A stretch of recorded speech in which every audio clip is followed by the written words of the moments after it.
हे भगवान, ये मैंने क्या देख लिया। अब मैं क्या करूं? अब मैं मारा जाऊंगा। हाँ तो बिल्कुल ठीक कह रहा है। यदि तूने मुझसे शादी नहीं की तो मारा जाएगा। एक रामपुर नाम का गांव था। वहां पर सभी लोग बड़े खुशहाल रहते थे। पर उसी गांव में एक साक्षी नाम की लड़की नदी में डूबकर मर गई, जिसके बाद उसकी आत्मा गांव में घूमने लगी। यह बात सभी को पता थी। वह अक्सर लोगों से शादी के लिए कहती और जो उससे शादी नहीं करता तो वो उसे मार देती, जिस वजह से गांव के लोग काफी परेशान थे। वह उस चुड़ैल से छुटकारा पाना चाहते थे। और एक दिन लक्ष्मी ने अपने जवान बेटे से कहा, अरे बेटा, कहाँ जा रहे हो? क्या तुम्हें पता नहीं है कि गांव में चुड़ैल घूमती है और वह जवान लड़कों को ही अपना शिकार बनाती है? हाँ मुझे पता है, पर मैं बाजार जा रहा हूँ। बाजार जाना इतना जरूरी नहीं है। मैं बाजार से सामान ले आऊंगी, तो घर पर ही रहना, क्योंकि मैं नहीं चाहती कि उस चुड़ैल की नजर तुझ पर पड़े। पता नहीं किस जन्म का बदला हम लोगों से ले रही है। खुद तो मर गई और अब हमें भी चैन से जीने नहीं दे रही है। और यह कहकर लक्ष्मी खुद सामान लेने के लिए चली गई। तभी उसे रास्ते में सीमा मिली और उसने उससे कहा, अरे बहन, कहाँ जा रही हो? कहीं नहीं, सामान लेने जा रही थी। तुम्हें तो पता ही है कि गांव में चुड़ैल का आतंक फैला हुआ है। इस वजह से मैं अपने बेटे को बाहर नहीं निकलने देती हूँ। हाँ तुम बिल्कुल ठीक कह रही हो। इसी वजह से मैं अपने बेटे को घर से बाहर नहीं निकलने देती हूँ, क्योंकि वह चुड़ैल जवान लोगों को ही अपना शिकार बनाती है और मैं नहीं चाहती कि मेरा बेटा उस चुड़ैल का शिकार हो जाए। वैसे भी उसने पता नहीं कितने मासूम और जवान लोगों को मार दिया है। हाँ तुम बिल्कुल ठीक कह रही हो। हमें उसका कुछ ना कुछ करना ही पड़ेगा, वरना वह ऐसे ही लड़कों को मारती रहेगी।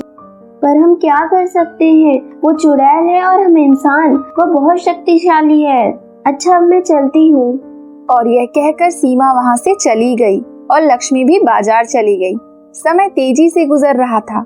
आए दिन गांव में शोर मचता ही रहता था कि आज उस लड़की की मौत हो गई तो आज उस लड़के की, जिसकी वजह से लक्ष्मी काफी डरी हुई थी और वह अपने बेटे रमेश को हमेशा अपने नजरों के सामने ही रखती थी। वहीं रमेश उस चुड़ैल से छुटकारा पाना चाहता था, क्योंकि वह उसकी वजह से पूरे दिन घर पर ही बंद रहता था, जो उसे बिल्कुल भी पसंद नहीं था।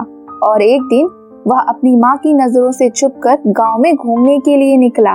तभी उसे वहाँ चुड़ैल मिली और उसने उससे कहा, अरे कहाँ जा रहे हो नौजवान? मुझे भी अपने साथ ले चलो। चुड़ैल को देखकर रमेश बहुत ज्यादा घबरा गया, पर उसने अपने मन में सोच लिया था कि अब वह इस चुड़ैल से छुटकारा पाकर ही रहेगा। और उसने उससे कहा, कहीं नहीं, बस ऐसे ही घूमने निकला था। तुम बताओ, तुम कहाँ घूम रही हो? कहीं नहीं, मैं तो एक नौजवान ढूंढ रही थी जो मुझसे शादी कर सके। वैसे तुम देखने में काफी अच्छे लग रहे हो। क्या मुझसे शादी करोगे? वैसे मुझे तुमसे शादी करके क्या मिलेगा? तुम मुझे क्या दे सकती हो? तुम बताओ, वही सुख मैं तुम्हें दूंगी। बस तुम एक बार मुझसे शादी कर लो। ठीक है, मैं तुमसे शादी करूंगा, पर हम लोग शादी कहाँ करेंगे यह मैं बताऊंगा, और इस शादी में पूरा गांव शामिल होगा।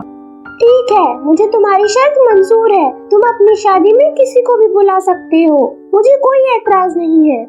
ठीक है, मैं घर जाके अब शादी की तैयारी करता हूँ। आज रात तुम मुझे मंदिर के सामने मिलना, हम वही शादी करेंगे।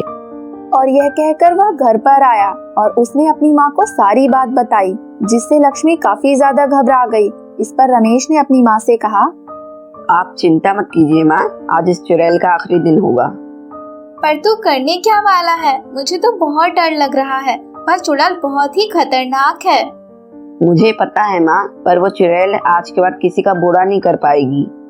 इसके बाद रात हुई। रात को रमेश ने सारी तैयारी कर ली। चुड़ैल मंदिर के पास आई। वहीं रमेश भी पूरे गांव को लेकर वहां पहुंचा। इसके बाद पंडित ने शादी की तैयारी शुरू की। चुड़ैल बहुत खुश थी कि आज उसकी शादी होगी और उसने कहा, अरे वाह, आज मेरा सपना पूरा होगा। आज मेरी शादी होगी। मैं इस दिन का कब से इंतजार कर रही थी। आज मैं बहुत खुश हूँ। इसके बाद उन दोनों ने शादी की रस्में करना शुरू किया। जैसे ही रमेश ने उसे वरमाला पहनाई, वह चुड़ैल जलने लगी, क्योंकि उसने उस वरमाला में गंगा जल और विभूति लगाई हुई थी, जिस वजह से चुड़ैल कुछ ही देर में जलकर मर गई। यह देख गांव वाले बहुत ज्यादा खुश हुए और यह देखकर लक्ष्मी भी बहुत खुश हुई और अब गांव वालों को उस चुड़ैल से छुटकारा मिल गया था।